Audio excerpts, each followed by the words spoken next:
আসসালামু আলাইকুম। আড়িয়াল কাটিবের পক্ষ থেকে সবাইকে শুভেচ্ছা অভিনন্দন। আমি মোশাররফ ব্যাপারী, ইতালির নাপোলি থেকে। কাছে ও দূরে যে এই মুহূর্তে আমার আড়িয়াল কা ইউটিউব চ্যানেল এবং আড়িয়াল কা ফেসবুক পেজ থেকে আমার ভিডিওতে ক্লিক করেছেন, সকলকে অসংখ্য ধন্যবাদ।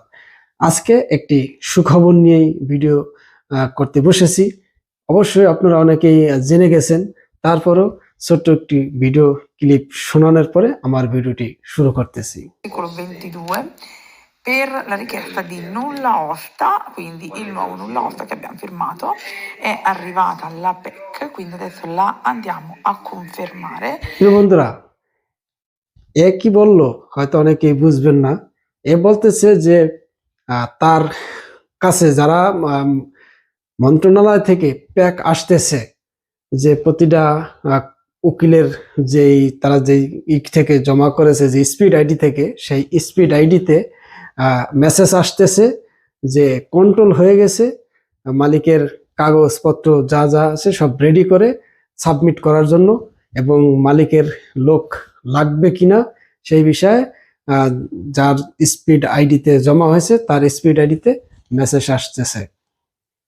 আমি আজকে আমার বন্ধু 6টা কাগজ জমা করেছে সালেনুরে, ডোমেস্টিকে এবং কোয়ালবাদান্তে।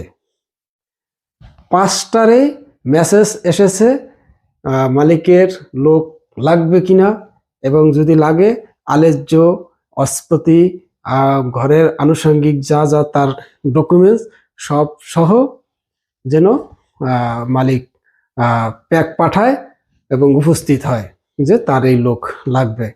আমি সরাসরি কথা বলেছি সালেনুরে ভাই, কারণ আমি এতদিন কোনো মেসেজ পাইনি, শুধু শুনেছি উঠতেছে উঠতেছে। কে পেয়েছে কে পায়নি সেই বিষয়টি কেউই কোনো পরিষ্কার করেনি।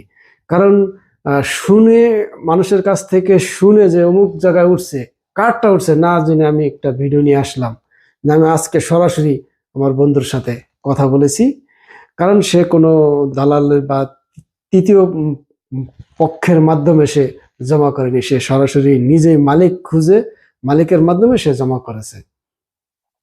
প্রিয় বন্ধুরা, যেহেতু সুখবর প্রতিটা শহর থেকে অবশ্যই সুখবর আসতে শুরু করেছে, হয়তো আমার কাছে সমস্ত শহরের খবর থাকার কথা না, কারণ এটা উকিলের মাধ্যমে জমা হয়েছে, উকিলের কাছে মেসেজ আসে এবং যার নলস্তা উঠেছে, যে জমা করেছে সে এবং যারটা উঠেছে সে এবং উকিল মালিক 3 থেকে 4 জন মানুষ ছাড়া বাহিরের কারো এই খবর জানার কথা না।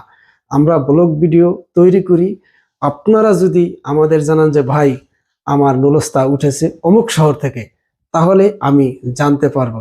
কারণ এই নলস্তা যখন আসে তখন এটা কোনো অনলাইনে ফ্ল্যাশ হয় না, এটা স্পিড আইডির মাধ্যমে আসে, সেক্ষেত্রে এটা গোপন থাকে। প্রিয় বন্ধুরা, হতাশ হবেন না। যারা রিসিভতা পাননি, অবশ্যই রিসিভতাটা বড় বিষয় না, যদি সেন্ট হয়ে থাকে আপনার কাগজ, মালিকের সবকিছু ঠিক থাকে, তাহলে আপনি নলস্তা অবশ্যই পাবেন।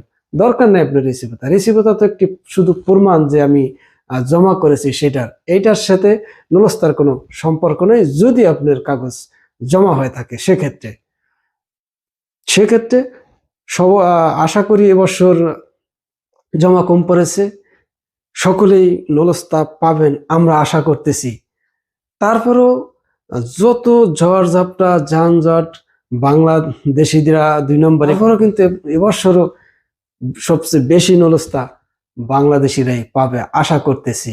কারণ শুরুতেই যেই হার দেখতেছি, সেক্ষেত্রে মনে হয় এবছরও অনেক নলস্তা পাবে।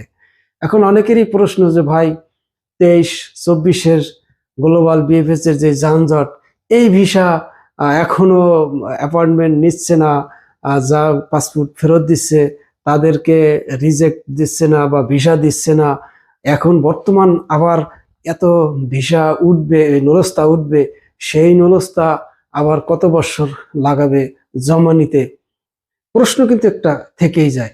আপনারা যে প্রশ্নটা তুলেছেন, যৌক্তিক প্রশ্ন তুলেছেন, ঠিক আছে এই বিষয়টি, কারণ যে হারে বাংলাদেশ বিএফএস গ্লোবাল যানজটের কবলে পড়েছে, আমার মনে হয় এটা সারতে তাদের 10 বছর লেগে যাবে, কারণ তারা যেভাবে ঝিমিয়ে ঝিমিয়ে ঘুমিয়ে ঘুমিয়ে কাজ করতেছে, এইভাবে 10 বছরে তারা পারবে কিনা সন্দেহ। এখন এবছরের যে নলস্তা, এই নলস্তা তারা কিভাবে জমা নিবে, এই বিষয়টি কিন্তু এখনো আমরা পরিষ্কার না। কারণ এখন যেহেতু নলস্তা ওঠা শুরু করেছে, এখনো কেউ হাতে পায়নি, কারণ নলস্তা প্যাক এসেছে, মালিক যাবে, সে কনফার্ম করবে যে আমার ওয়ার্কার লাগবে, সবকিছু ঠিক থাকলে তারপরে নলস্তা দিবে। তখন বোঝা যাবে যে কোন পদ্ধতিতে 2025-এর নলস্তা বিএফএস গ্লোবালে জমা নিবে, সেটাকে এখান থেকে মেসেজ দিয়ে দিবে সরাসরি, বাংলাদেশে আপনাকে ডাকবে, বা নলস্তা এখান থেকে ইসে যাবে, কুরিয়ারে যাবে, সেটা নিয়ে আপনি জমা দিবেন নাকি, সেই বিষয়টি অবশ্যই যদি কোনো মেসেজ আসে আমরা ভিডিও আকারে নিয়ে আসবো ইনশাল্লাহ। আজকে এই সুসংবাদটি আমি শিওর হয়ে তারপরে ভিডিওটি নিয়ে আসলাম। অনেকে হয়তো উঠেছে অমুক জায়গায় সেমুক জায়গায় শুনে ভিডিও তৈরি করেছে, সেই ভিডিও আপনারা দেখেছেন, কিন্তু আমি নিজে আজকে সরাসরি তার মোবাইলে, অবশ্য আপনারা তো জানেন যে এটা একটা সিক্রেট বিষয়, তার যে কফি সেটা আমি চাইলে আমাকে দিবে না, কিন্তু আমি নিজে দেখে আসছি, তার মোবাইলে উকিলে পাঠাইছে ইডি, যে তার যে আলেজ্য চেয়েছে যে কাগজটি, সেটা দেখেছি নিজ চোখে। তো অর্থাৎ আশা করি সকলের জন্য শুভকামনা রইল, যেন আপনারা যেন সকলেই নলস্তা পান এবং সকলের আশা আল্লাহ পূরণ করে এবং ইতালিতে আসতে পারেন। প্লিজ ভাইরা আমার ভিডিওটা একটা শেয়ার দিবেন, লাইক কমেন্টস করবেন, আমার চ্যানেলটি সাবস্ক্রাইব করে আমার পেজটি ফলো দিয়ে আমার সাথে থাকবেন। যৌতুক